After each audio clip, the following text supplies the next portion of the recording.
So I think it's important to note there's a difference between when you describe a person as secular, you're talking about them being non religious, which, by the way, doesn't even mean they are a non theist.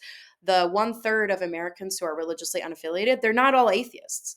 Some of them believe in a higher power, but they're unaffiliated with an organized religion, which is important because that does significantly influence their point of view, whether or not you are attending a church or a synagogue or a temple, whether you are praying on a regular basis, whether you're affiliated with the institution has a really big impact on your worldview and how you vote.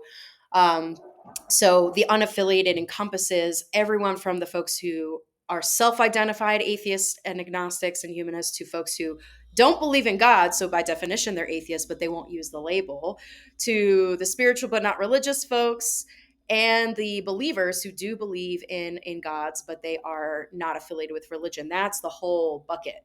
And then much bigger than that is the amount of Americans who believe that religion and government should be separate, regardless of whether they believe or not. And I do believe, and based on polling that I've seen in recent years, the majority of Americans don't want government to be mixed with religion. And it does depend the way you ask the question and who you're asking. But generally, there is a lot of support for separation of religion and government. That's secularism, right? You can be a Christian, any practicing faith, and be a secularist, which means you believe in that principle of separation of church and state, but you are secular as a person if you are not affiliated with religion or you're not religious. So just to get those terms straight.